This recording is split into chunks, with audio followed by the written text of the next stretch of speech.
All right, all right, all right. All right, good evening, UCCS. Dr. Stiles and I are so excited about this night. Yes, we are a bit crazy for planning an event like this, but tonight it's all about being a little unreasonable. I was once a lucky guest at the home of Mark Zuckerberg in Palo Alto, California. In his living room was a framed picture with just words on it, so it caught my eye, and I walked up toward it. And I read it, and it was the famous quotation from Apple and Steve Jobs titled, "Here's to the Crazy Ones."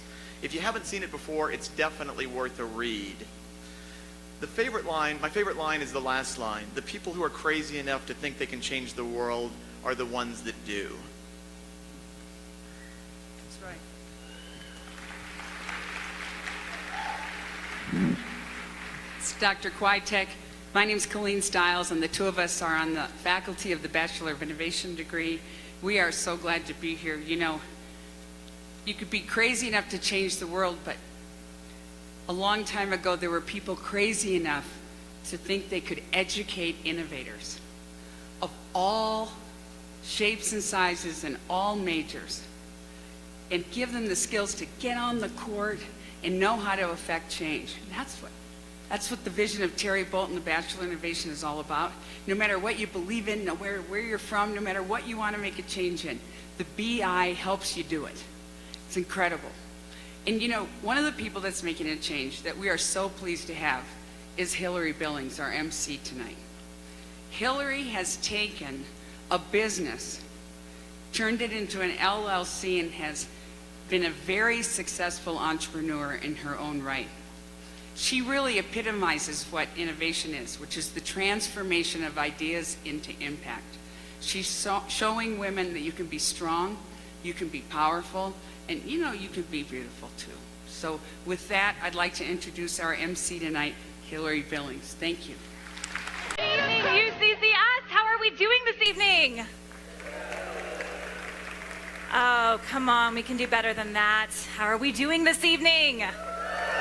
All right, that's better. Thank you so much for having me. My name's Hillary Billings, and I am so honored to be here this evening. Thank you, Dr. Stiles, Dr. Kwiatek, for inviting me out. I am so honored to be your Master of Ceremonies tonight. When I was first asked about being a part of this evening, I wasn't quite sure where my value add would be. But as I learned more about this incredible program where you foster innovation and entrepreneurship, business acumen, and look to make an impact on communities, it occurred to me that there was no one better suited to MC tonight than a former beauty queen. So I immediately got on Priceline and I booked my ticket to serve my country. And while I joke about beauty queens and college students having a lot in common, thank you for those who silently laughed at that joke, the truth is there is a lot of overlap, and our esteemed guest tonight may agree, having hosted both fictitious and real-life beauty pageants. Students and title holders have a lot in common. For example, we are so full of fire to make change in our communities. We're eager to serve as role models, and above all else, we have this optimistic view of obtaining world peace. Thank you. Thank you. Top five, right? That's what you get, world peace. And you might, again, laugh at that, but look at what we're doing here this evening. This is, in fact, history being made right now. We have millennials and not so millennials sharing a table, sharing a meal, and not duking it out over Twitter. Like, that's progress, right? If we're making a step towards world peace, it's happening here, right now. And in the words of a very famous captain, if we can clean up our world, I'll bet you we can achieve warp drive. Let's give a round of applause for that.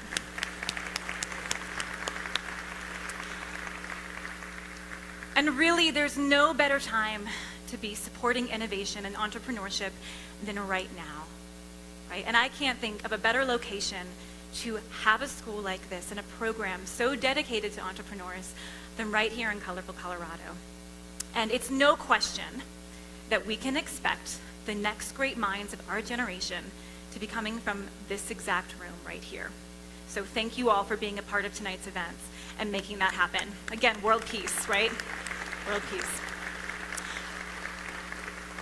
So, for your current and your future contributions to the Bachelor of Innovation, we'd like to thank a few VIPs tonight that are in the audience and joining us this evening. I will ask that when I call your name that you please stand and we hold our applause till the end. Okay, please stand, hold our applause. Good listeners, right? So first, I'd like to introduce Chancellor Venkat Reddy. Please rise. Hold applause. Good listeners, hold applause. Okay, the Chair of the Colorado Board of Regents, Sue Sharkey. Please rise. Sue Sharkey, there she is, wonderful. Chancellor Emerita Dr. Pam Shockley-Zalabak. Please rise. Mayor John Suthers. And this is very important, one of our platinum sponsors for the evening who made an incredibly generous donation of $100,000 to our event this evening, Dr. and Mrs. Michael Leahy and Active Release Techniques. Please stand. And I'm going to ask you later about getting the kinks out of my back, just so you know, we'll talk. But ladies and gentlemen, give them a round of applause, our VIPs for this evening. Thank you so much. We're so grateful. Now, this evening would be nothing without its students, and I mean that quite literally. If there were no students here, this would be a very awkward dinner party. So, I would like to take a minute to recognize a couple of our future leaders. Do we have a Mr. Preston Hare in the audience? Will the real Preston Hare please stand up? Ah, there he is. Preston is a student here at BI and an incredible entrepreneur already in his own right, and he has an incredibly dignified name. Preston spoke at the Board of Regents earlier this month and did an incredible job. And he and his team here at BI created LotSpot, and the team is also here. May the rest of LotSpot please stand up and join Mr. Hare. Let's give him a round of applause for all that you have created. We're so excited for you. Take a bow, give a wave, a curtsy, whatever. There you go. Beautiful, beautiful. 5 out of 5. Wonderful. So I received a call from Notre Dame, the university, not as in the Hunchback of, in case there was any question about that. And they wanted to let me know that they were offering an incredibly intelligent blonde a full ride academic scholarship to their doctoral program, and they were going to pay her to teach because of her incredible undergraduate accomplishments. So I initially humbly accepted the invitation, but then came to realize that they in fact meant an incredible, intelligent other blonde named Abby Grace. Abby Grace, will you please stand? Congratulations, Miss Grace, the newest member of the Fighting Irish. She's available for autographs after the show. Please come find her. Congratulations, Abby. It's incredible. Where is Bailey Wild? Will Bailey Wild please rise? Ah, hello. Okay, I'm so glad you're so close. So I know that you are an incredible student and you've had so many accomplishments here at UCCS and you're so intelligent, like even Tim Cook can't rival it, right? But I have a question for you. Is it true that you are one of the top-ranked Apple Store geniuses in the world? Yeah, that's true. So, like, you're like the #1 Apple Store genius in the world? Pretty high up there. So, okay, so my phone's doing this weird thing, and I was hoping that we don't have to do this now. We can do it later. But, you know, I just before I go, I just want to make sure that we connect. It's incredible. Maybe. Oh, he says maybe. Okay. It's all right. Well, ladies and gentlemen, please give Bailey your phones, a hand, for all of his incredible accomplishments. Congratulations. Now, we have so many accomplished and talented students here at BI, and I wish that we had time to recognize you all here tonight. And I just wanted to take a moment to say, we are so excited to see what your futures hold. And I know that with enough perseverance, dedication, vision, and maybe some help with your educators here, you too, God willing, may one day be testifying in front of Congress. So I will keep my fingers crossed for you. Okay. Now, may I have all of the BI students, current and alumni, please stand. We'd like to take a moment to recognize you. BI students, please stand.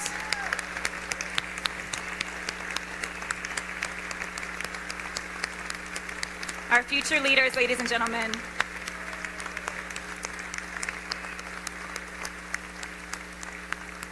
All right. You may sit. Thank you.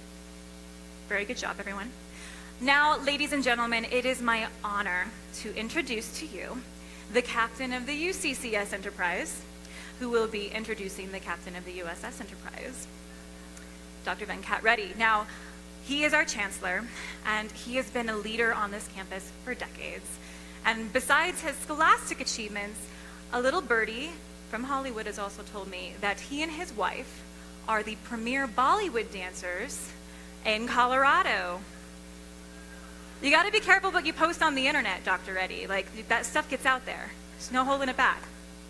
I don't think he'll be giving an introductory lesson to Bollywood tonight, but I know he will do a phenomenal job in introducing the one and only Mr. Priceline Negotiator. So, ladies and gentlemen, without further ado, to do the honors,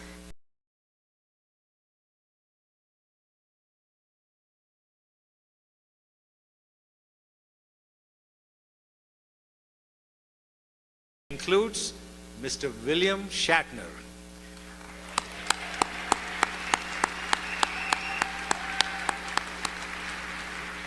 Yes, I'm excited too. It's William Shatner.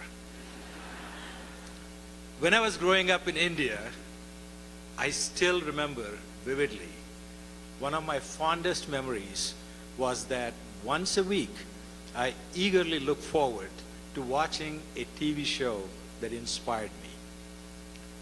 By the way, the only show that was in color on TV for me, it was about a courageous group of explorers on a ship named Enterprise. It wasn't a ship built for the Indian Ocean, but rather one built for the universe. It was a starship. Its captain was James T. Kirk, and his crew were explorers and dreamers. I would never have imagined that my exploration would have led me to Colorado Springs to help serve this great campus and be on this journey with all of you. And I cannot believe that the man I admired on TV when growing up in India is now with me on this stage in real life. Ladies and gentlemen, tonight we celebrate the 10th anniversary of the Bachelor of Innovation program at UCCS. 10 years ago, when I was serving as the Dean of the College of Business, I had the opportunity of being at the ground level when Dr. Terry Bolt introduced the concept of innovation education to our campus. I remember taking the proposal to the regents, along with Chancellor Emerita, Dr. Pam Shockley-Zalabak, and Provost Emerita, Dr. Peg Bacon, and Dr. Terry Bolt, to receive the regents' approval for launching this program. The BI program started as a dream for Dr. Bolt, and with the help of many faculty and staff, they worked hard to make the BI program so successful. Today, several colleges participate in the program, making this one of the most unique programs in the nation, if not the only program in the nation that's so phenomenal. Also, a very special thanks to our director of the program, Dr. Nina Pollack. Nina and I go back years and years. We started the College of Business, and she's done amazing things for it. Special thanks to Colleen Stiles and all the faculty and staff who work tirelessly to help our BI students create new ideas and empower them to be the innovators and entrepreneurs of tomorrow. There is no dream too large for our students in the Bachelor of Innovation program. We just recognized Lot Spot, and you saw Preston stand up along with his crew. They already donated shares to UCCS, if you can believe that. That's powerful when they're still students and just graduated here. William Shatner is a true legend, a true inspiration. From Star Trek to T.J. Hooker to Denny Crane, we all live in Shatner's world. In addition to the onstage career, Mr. Shatner is an accomplished author, director, producer, philanthropist, and horsemen. In fact, he has contributed significantly for this program tonight. Mr. Shatner, you have wonderful optimism about what is possible, and when you come here, you're going to tell us how you do it at your age to be so dynamic, so dashing. So look forward to hearing that from you. But thank you for your belief in us and the Bachelor of Innovation program. As one of the biggest fans in India, decades ago and still today, it is my unprecedented honor to welcome. Thank you. Goodness me. Thank you. Goodness. Well, you know, everybody's thanking everybody, and this is the place to thank people. Dr. Leahy, generous beyond belief. Jeff Smith. Jeff, you lent me your airplane to fly me from San Diego to here and back. And it was beyond generous, and they let me fly your airplane a little bit. I'm a pilot, and yeah. So I pulled back on the wheel, and something bent. I'm not sure what it was, but I'm sure it can be fixed. And Chancellor Reddy, thank you so much for that, and all the university leadership and staff. But most of all, I'd like to thank all of you for being here. I want to talk to you about hope. I want to talk to you about dreaming, about utopia, about ambition. You students, those of you that are here and those of you that are not here, about to step into the real world. And the real world is both beautiful and ugly. You can see the beauty from the windows of the university far more easily than the slums of the city. You can see the beauty of pure learning, the theoretical possibilities, the cleanliness of democracy from these hallowed halls far easier than the grimy corridors of life downtown. But there is also another side to life, and to me that aspect is hope. Hope for the future, hope for relationships, hope for useful work, hope for happiness. And when I look at the world around me, I see an earth on fire. I see ideologies consuming each other. I see countries subsuming each other. Worlds seem to be colliding. Nothing is in harmony. And yet, if we rely on history, it has always been thus. The turmoil of the real world in conflict with the world of ideas, of innovation. We think of the Vikings as being the great bestial warriors in medieval times, but they were also great thinkers. They invented new forms of warfare, new instruments of war, better sailing ships, and some Viking, some brilliant man or woman invented the keel of a sailing ship, which absolutely changed navigation for all time. A change as important as fire and the wheel absolutely changed the way navigation would perform for ages afterwards. An example of war and destruction that begets an enormous bounty for mankind. History is filled with the violent clashes of personalities, ideas, religions, territory, ambitions. It's like matter and antimatter. The future of our planet looks dark with rising seas and an atmosphere that is heating up rapidly, violent storms.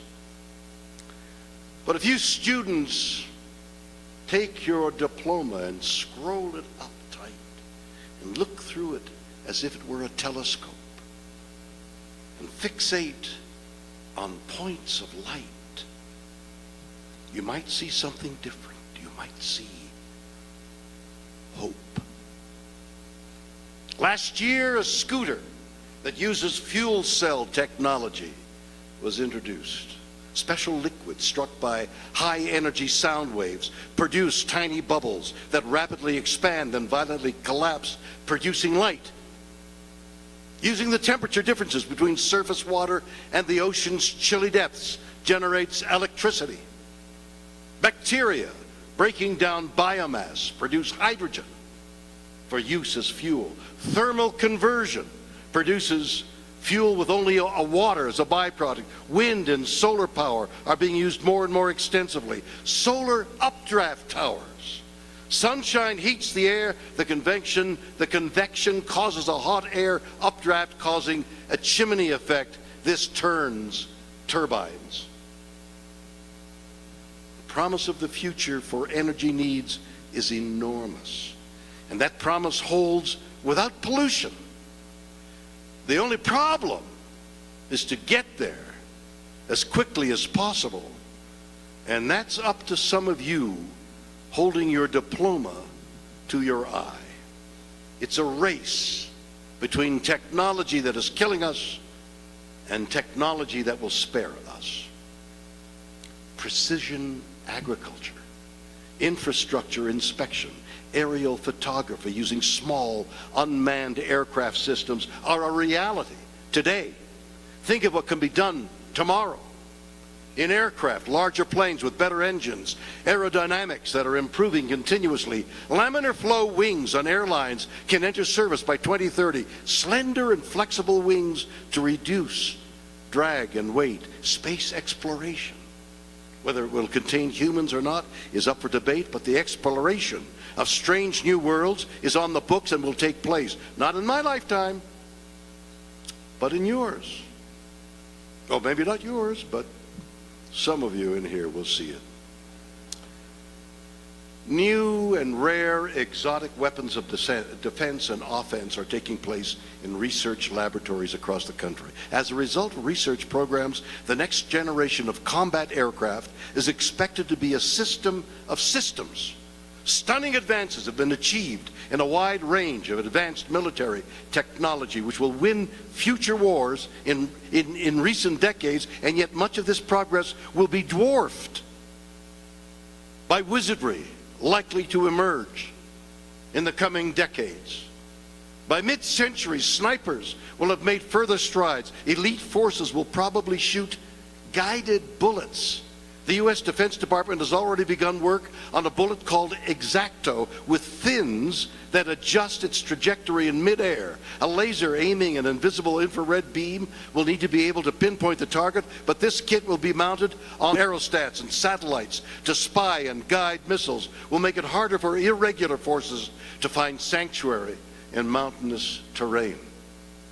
As 2050 approaches, infantry from advanced forces will become harder to kill.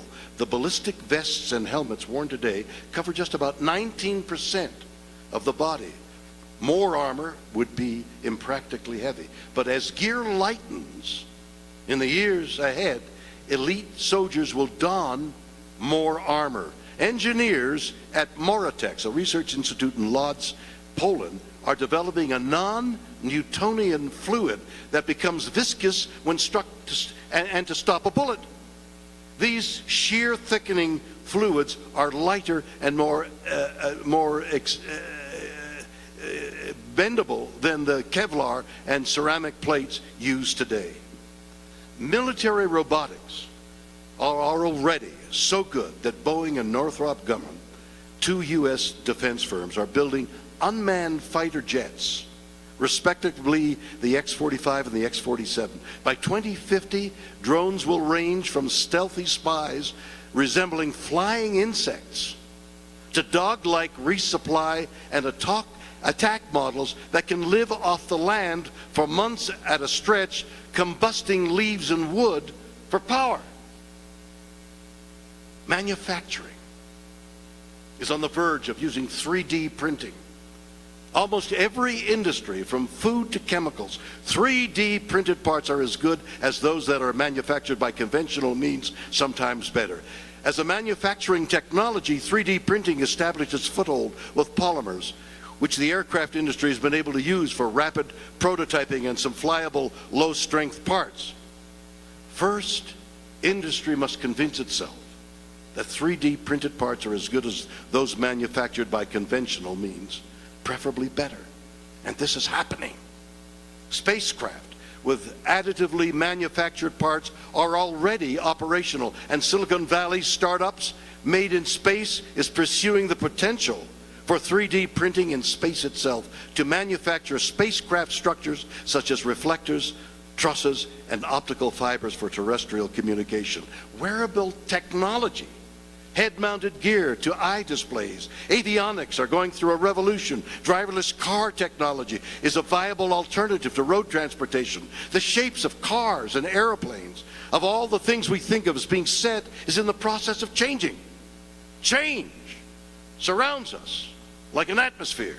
Propulsion by electricity. All that waiting for it to start are batteries. We're in the midst of a revolution in batteries. NASA, funds research into creating antimatter drives that could one day take humanity to the stars, but dreams of antimatter-powered starships, as seen on Star Trek, are still a long way off. Experts agree. I don't agree. At first glance, hydrogen fuel cells might seem like the perfect alternative to fossil fuels. They can generate electricity using only hydrogen and oxygen and are pollution-free. An automobile running on hydrogen fuel cells would not only be more efficient than one powered by an internal combustion engine, its only emission would be water. Currently, most nuclear power plants use fission, as fusion requires tremendous amounts of energy to produce and maintain the necessary high temperatures. But a natural phenomenon known as sonoluminescence might one day provide a means of duplicating the power of the stars, which are themselves just giant nuclear fusion reactors, in a beaker of liquid.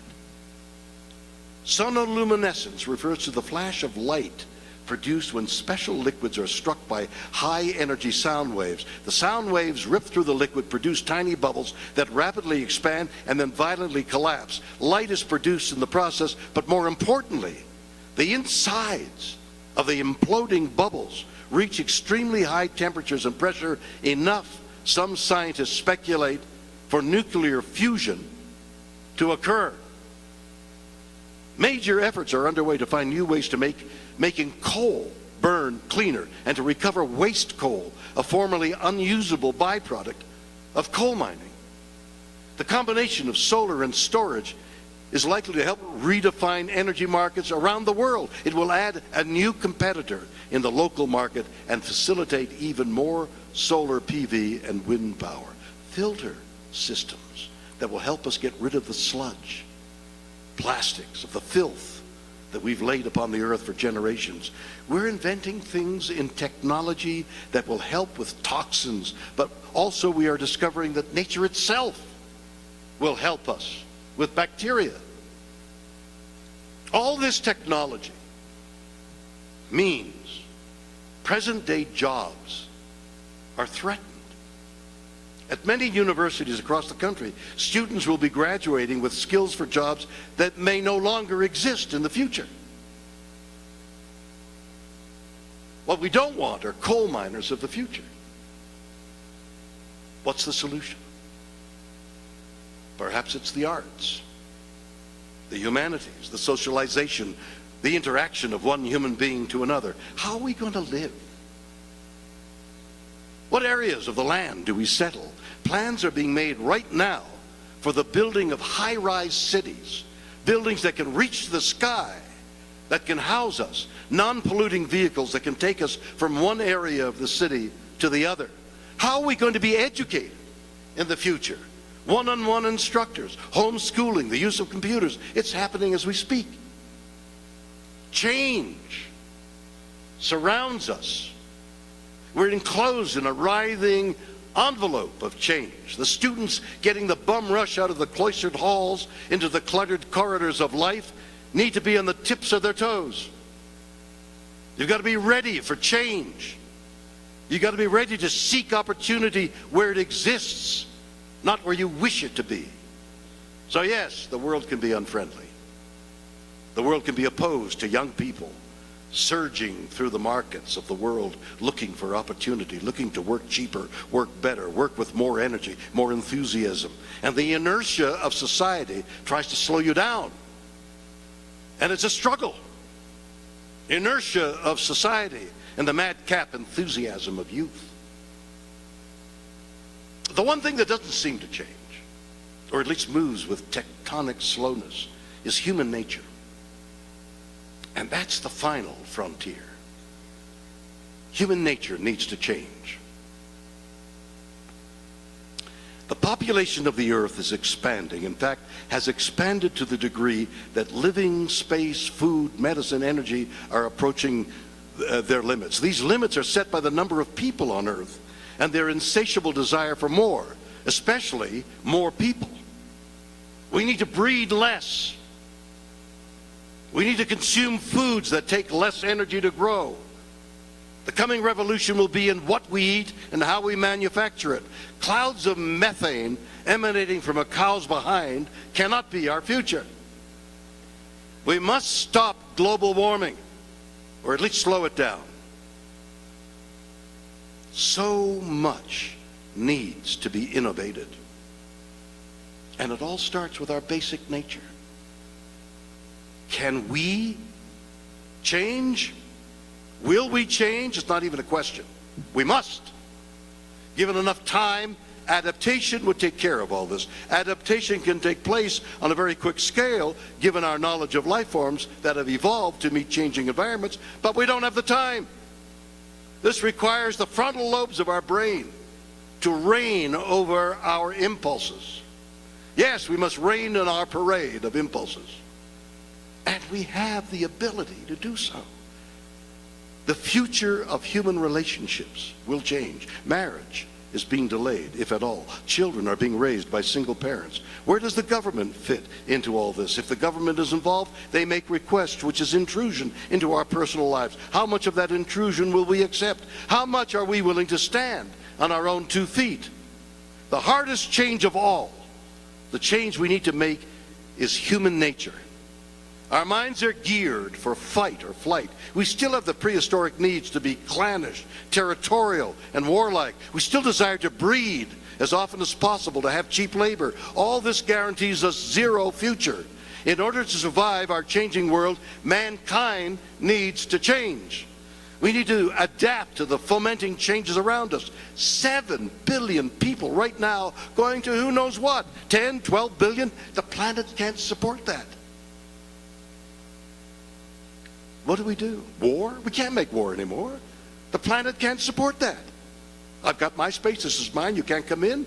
The planet can't support that. Human nature has to change, and we can do it. See, I'm an admirer of Dr. Jane Goodall.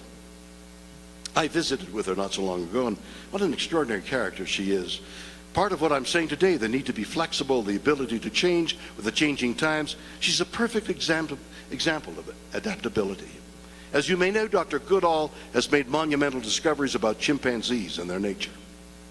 She studied to be a secretary, and by chance, she met Dr. Louis Leakey, the famous paleontologist. He convinced her that she had the ability to live in the wild and make scientific observations about chimpanzees. And that begat an entirely different career for that young lady with no degree from an accredited university to becoming one of the leading primatologists in the world. It's incredible. Dr. Goodall observed that the chimps weren't peaceful, docile, and vegetarians. They made war, were cruel at times. They hunted, ate meat, and sometimes each other. But then we discovered there existed another version of the chimpanzee, the bonobo. The bonobo and chimps are separated in Africa by the Congo River. And they've never come together because neither one of them want to swim. The bonobos don't make war and eat meat less often. In fact, the bonobos would rather make love than war. Susan Bloggs, who wrote The Bonobo Way, talks about the evolution of peace through pleasure. Or maybe you can take that little rule with you. Make love, not war. The bonobos, according to Franz de Waal, a famous primatologist, describes bonobos as extraordinarily peaceful and often resolve conflicts in a very physically loving way. Peaceful, empathetic, sympathetic, kind version of the chimp. You might say the chimpanzee changed. I myself changed. When I went to university, not knowing what I wanted to do, I took a business degree, graduated, but all the time my interest was to be an actor, and so I started a career as an actor and became a writer and all things related to show business, including giving speeches of dubious truths to students like yourself. And I have changed several times through the years. I've become interested in entrepreneurship. I have interests in solar energy, electric bikes, virtual reality. I've allowed my imagination to take me places never thought possible. If I can do it, you can do it. I had a conversation the other day with Professor Colleen Stiles and Ben Kwiatek. I was telling them about an idea that I had. We were talking about innovation. The Twitter, social media, to everybody, but especially to celebrities, can be very cruel. People say things under the guise of anonymity that you wouldn't say. I can't even choose. I was going to say a dog, but I love my dogs. No, there are things being said on the social media that no human being would want to take responsibility for. So these people do things that are just awful. And Twitter has gotten a bad reputation because of it. Social media is in some disrepute because of all the things we read about. And yet, I received a tweet from a father in Nanaimo, Vancouver Island. My kid is autistic. All he'll eat is pasta from a carton that has Star Wars on it. Can you help me? I tweeted, this guy needs help. He needs boxes of Star Wars pasta. He received thousands of boxes of pasta, more than the child will ever need. In addition to that, the Kraft company asked the autistic child to help design a new carton with the pasta on it. I received a tweet from a mother in a school on the East Coast saying, some of the kids in my school can't afford lunch. I've been giving them as much money as I can. Can you help me? She received thousands. I tweeted it, just said, this mother needs help. She received a lot of money to buy lunch for the kids. A child in Saudi Arabia tweeted to me, I've been 3 years in dialysis, kidney dialysis. I can't take it anymore. Can somebody help me? 3 offers of kidneys.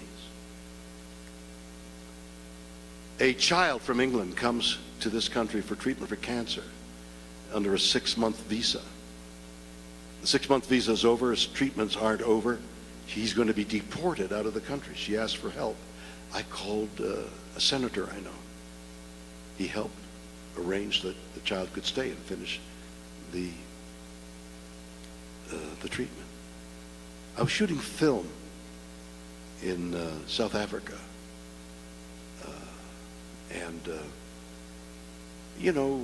Film company, very elite.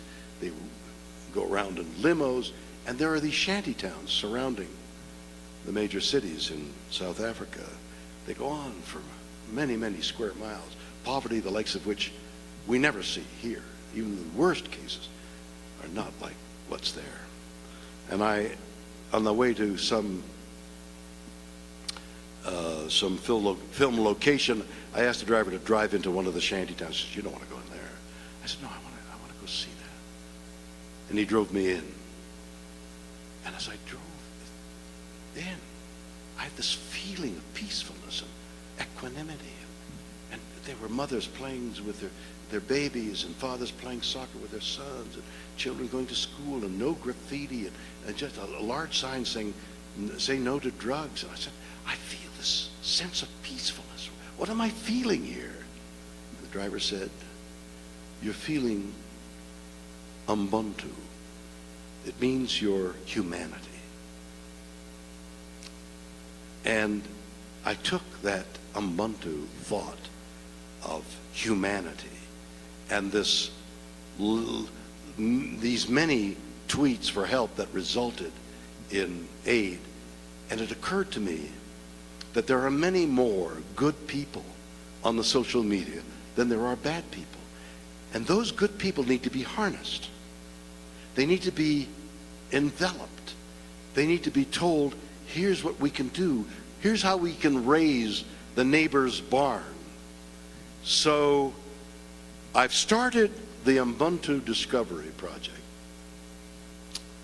I'm using my fan club, which we've just renovated. So there's about 10,000 people that I'm enlisting. This is all happening now, and I'm seeking your help.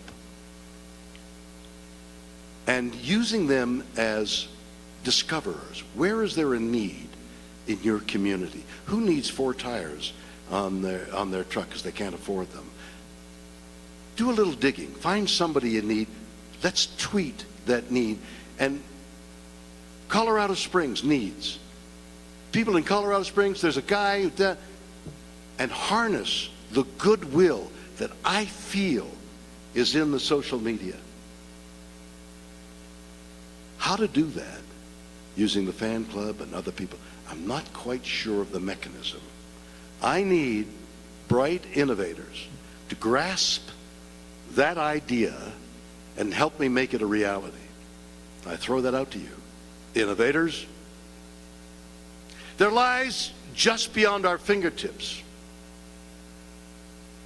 the mystery of life, just beyond our imagination, a universe of contemplation. We have no idea of anything, merely glimmers of possibilities. It's up to you, students, to explore those worlds. You innovators, up to you to find some tantalizing curiosity and follow it, explore it, enjoy it.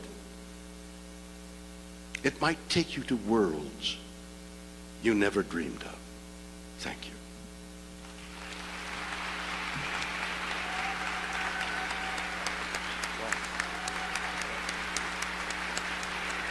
Ladies and gentlemen, Mr. William Shatner. Oh, Captain, my Captain.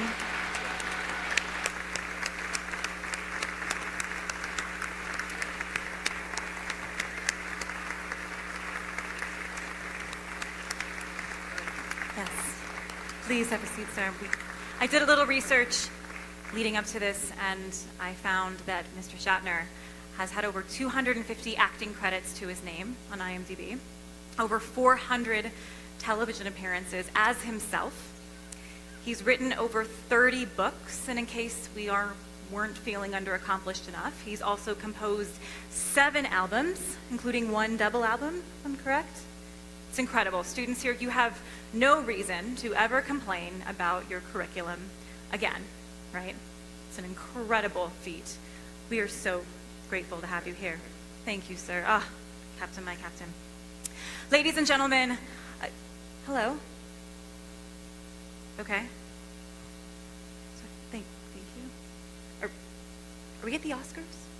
Did something happen? Is Moonlight win again? Okay, all right.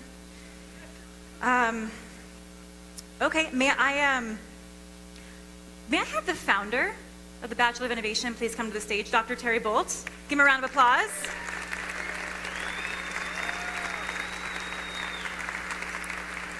Hello, sir. I'm just going to this way so we don't. But hello. I hear you're double parked. We just need you to just I know you ride a bike, just kidding. I haven't opened this yet. I was hoping that you might open this for me and take a look-see.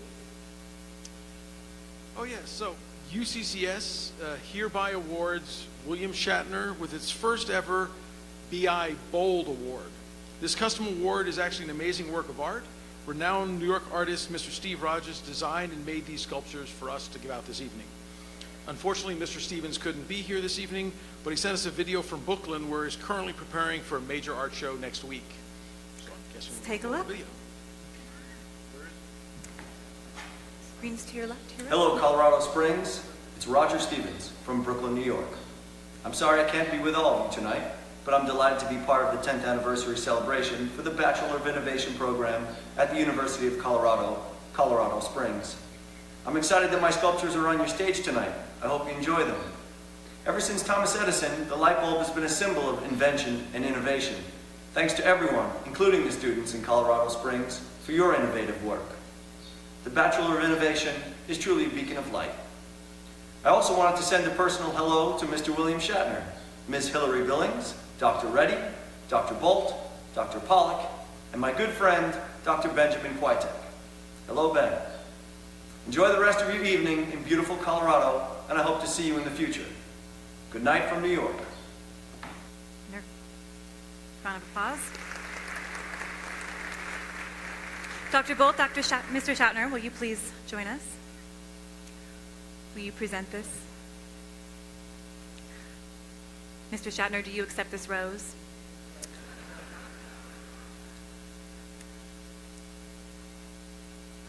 Ooh, it opens. Innovation. Ladies and gentlemen, our first BI Bold recipient.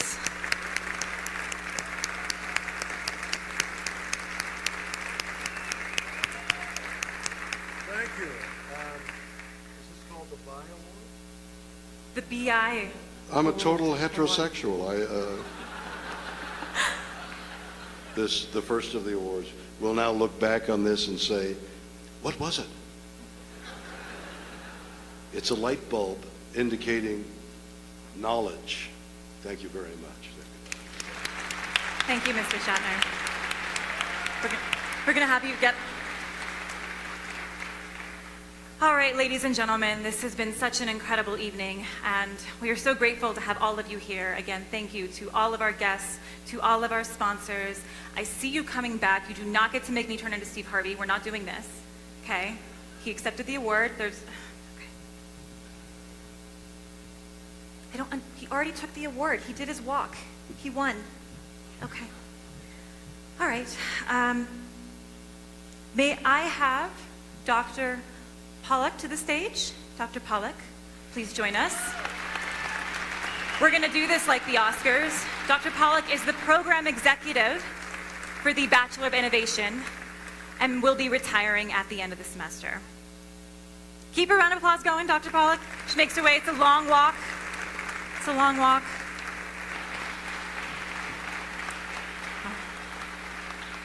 I'm going to have you two stand together, kind of like a wedding topper. There we go. Very nice. So together, this pair has made BI one of the most innovative and successful programs here at the United States, and we're so grateful to have you. Mr. Shatner, I'm going to ask that you help me present these awards to Dr. Bolt and Dr. Pollock. Dr. Bolt. Thank you. Thank you for your contribution. So grateful. All right, before you guys scurry off stage, we are going to have you come in front of the podium. We're going to do just one big group shot together. We're going to do one professional photo. Bailey Wild, where you at? You got this, right? Okay. Come in front here. Do a professional photo. Everyone say world peace. All right. Peace.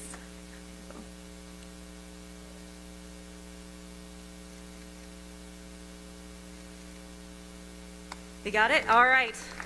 Ladies and gentlemen, thank you so much. Now, before we conclude this